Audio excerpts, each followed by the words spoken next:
when we see you, we can't help but think of Breaking Bad. Yes. I mean, that's like our #1 thought. And we were hearing every time you look in the papers, there's something about a movie. There's a movie. Is there going to be a Breaking Bad movie? Is there? Is there? Well, you tell us. That would be so exciting. Wouldn't it, though? Oh, my God. You played Trumbo, you played Lyndon Johnson, you played Bob Mazur, real-life historical figures. Anybody that you're thinking about or maybe would like to play?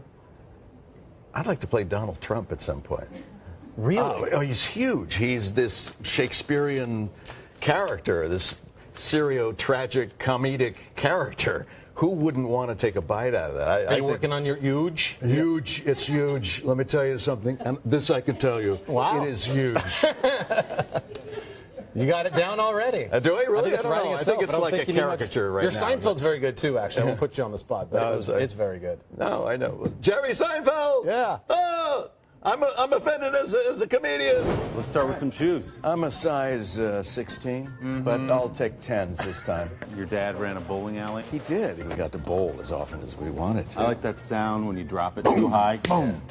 I have to figure out a wily way of beating you. I'm going to take my jacket off. Bryan Cranston knows his way around a bowling alley. Willie, why'd you make me do that? In real life, Cranston has a 23-year-old daughter of his own. You never had that face-to-face thing where you had to sort of size the guy up. I'm looking forward to that moment. These poor guys will have Walter White in the back of their mind. I think what I would do is have a barrel next to me with some chemicals handy and just let them see it, you know, like, oh, it's real, son. I can dissolve your body in seconds, okay? Just remember that when you're out on lookout point.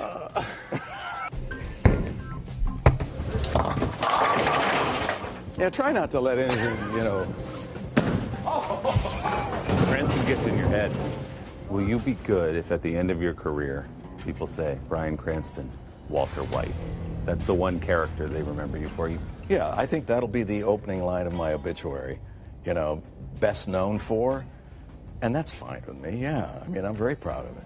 I hold that experience up with such relish and glee that I had that moment. I had that time.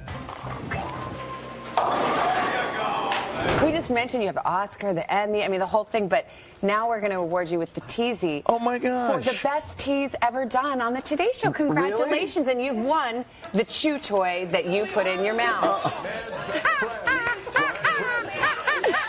It means a lot.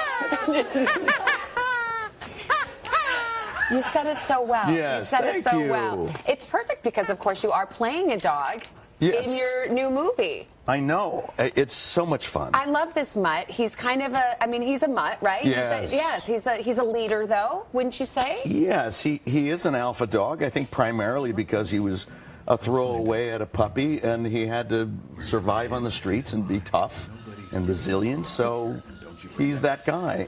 And yet he longs for something more. And don't we all, though? Don't we all? Don't we all? Like a chew toy. Yeah. Wes Anderson is the director. He's a genius. And I hear that when you heard it was him, you were like, yeah, whatever it is, I'm doing it. My agent uttered the first 3 words, Wes Anderson wants, and I said, yes. He's that kind of auteur. Yeah. He's a great guy, too. And so when one of the things, we had Bill Murray here last week. Oh, yeah? And I thought it was so cool because a lot of times when you do these voices, you never get to see the other actors, but you guys all got to play together. So it's Edward Norton, Bill Murray, you, Bob Balaban. And Jeff Goldblum as the pack of dogs. And we were very fortunate to be able to be in the same recording studio at the same time, which is unusual. Yeah.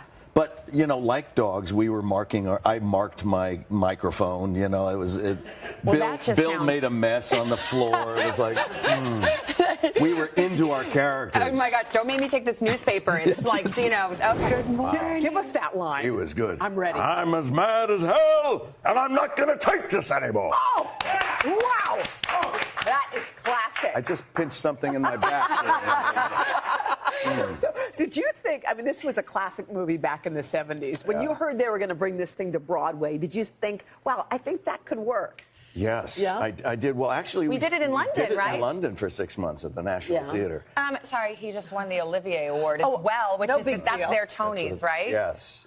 It was Congrats. it was a big honor. But the message of the movie is, and now the play, is really prescient because what was happening in 1975 when Patty Chayefsky first wrote this, ironically, is going on now. The idea of all of us getting our news from television and only television.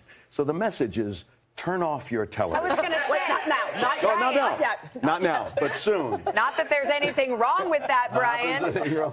But it is, and the staging of this is Yes. so interesting. I mean, I don't want to give too much away, but it's very interactive It's and interactive. immersive. You go out into the audience. I do. There is a time when I go into the audience and on stage. On stage, we have a working restaurant a restaurant and a bar where People people eat a real paying meal. a premium ticket get on and they have a 3-4 course meal and alcohol and what. So wait, what are the rules for because That's you would have amazing. conversation, I'd imagine, if you're having a meal. You have civilians on stage with actors during the play, eating and drinking. What could go wrong? I know what to say. Is there like a Nothing. drink cutoff? Don't invite me and Hoda there. Like, listen, Brian. So what? I mean, when you're a TV anchor man, like, That's right. did you? I could do the news right now. I know. I was thinking I might have you just do the tag or something do when the we're tag. done. But I mean, what did you channel in yourself to become a TV news anchor? Well, I was born and raised watching Walter Cronkite and Harry Reasoner and Howard K. Smith and all those, and so I just listened to the gravitas. So I changed my voice a little bit. I drop it down. And Howard Beale talks like this. Yeah. He loves the sound of his voice.